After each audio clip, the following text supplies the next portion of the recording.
બોલો બોલો બાપા. નવું પિક્ચર લાલો જેવા દેખાવ છો તમે, એનો હીરો છે ને. શું નામ તમારું? મુકેશ ગિરી પ્રતાપગીરી ગોસ્વામી. મુકેશ ગિરી પ્રતાપગીરી ગોસ્વામી. કેટલી ઉંમર થઈ? મારી ઉંમર 48 જેવી. કેટલા દિવસથી નયા નહીં પેલા બોલો? નાયો નથી બાપા, 6-7 દિવસ તરત નાયો. 7 દિવસથી નયા જ નહીં. કેવા આગળ રહેતા હતા? વિરાટ ઠક્કરનગર પુલ નીચે. રોડ ઉપર? હા. પુલ નીચે. હમ. જમવાનું કેટલા દાડાથી જમ્યા નહીં હરખું? છેલ્લે થાળી વાડકીમાં છે કે આખું ફૂલ ડીશ ક્યારે જમ્યા હતા તમે? ફૂલ ડીશ 3 દી થયા.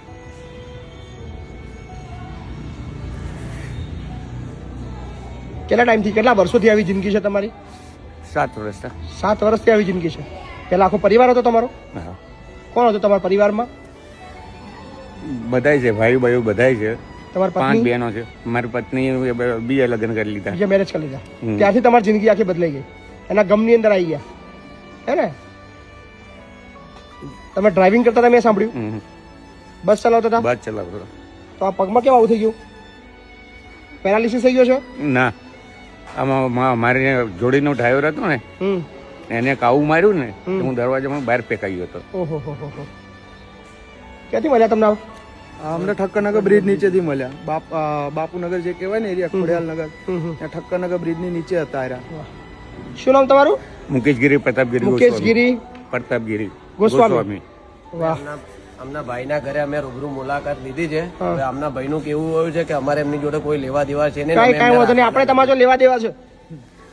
હશે બાપા. મારે તમારા જોડે લેવા દેવા છે. એ ભાઈનું કેવું એવું છે કે મને રસોઈ ને એવું સારું આવડે કશું જ નહીં, આરામથી કરો. તમારી પેલા તમારું છે ને આખી જિંદગી પેલા બદલીએ. અને એમના શરીર બરાબર.